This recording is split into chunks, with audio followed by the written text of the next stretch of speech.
Hello, welcome back. What's on today? Integration again. Indefinite integral, quite nasty looking. I'm going to say something about this integral in a minute. First of all, how hard is it? Okay, it's probably, I will rate it at 5-star. Okay, so it's not the easiest thing that you can be faced with. It requires further maths, of course, and we have actually discussed this particular technique a while back. So by popular demand, I thought I'll bring this one back just to investigate a little bit further. So what's our initial thoughts, apart from being a little bit scared perhaps, thinking, okay, where do I start with this?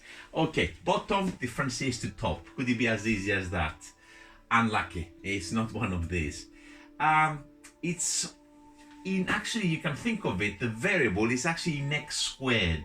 So there's no x cubed and x's. So maybe we can use a substitution, u is equal to x squared, and proceed. You can try that, you won't go places. Maybe we can complete the square in x squared, so something like this. X squared minus a half or squared, and then have something which looks, of course, minus a quarter plus 1. So this will eventually be plus 3/4. And then in the hope you're going to get some arctan scenario there. Again, it doesn't work. Does it perhaps factorize full stop? No. Factorize, of course, in x squared. So what do we do with something like this? A while back now, maybe sort of 10 days ago, I mentioned the cross twins. And I did say the telltale signs for this kind of technique is when you're having in the integrand loads of x squareds, x to the 4s, like we have in here.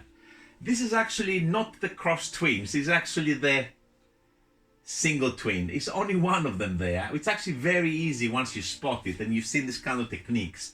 So this is another tool that you must have in your resources to deal with perhaps situations like this, because this is not easy to actually deal with unless you're aware of what's going on.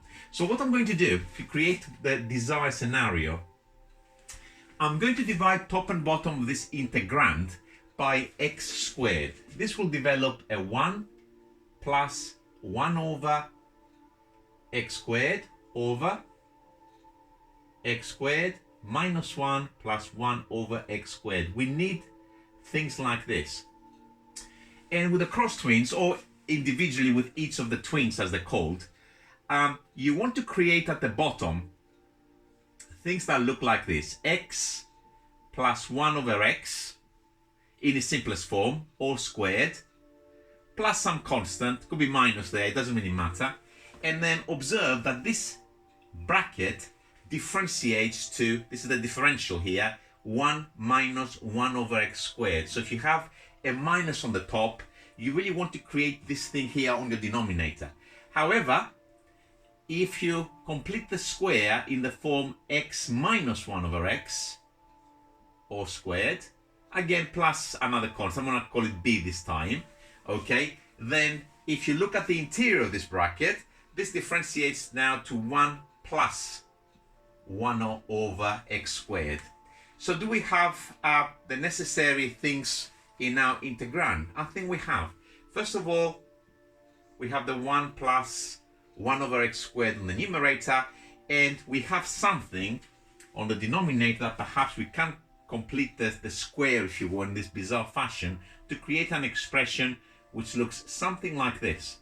So I'm going to proceed. Let me just rub off this title here so I can write next to it.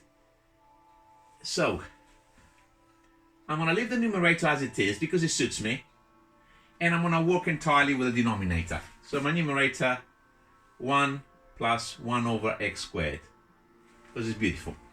And the bottom, I want to create this with a minus, so I'm going to put x minus 1 over x all squared, and this will give me, of course, the x squared, which I've got there, the plus 1 over x squared, which I've got there, but when I multiply together and double, I will be getting a minus 2.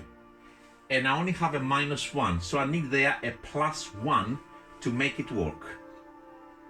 So this denominator now is exactly the same as this denominator across.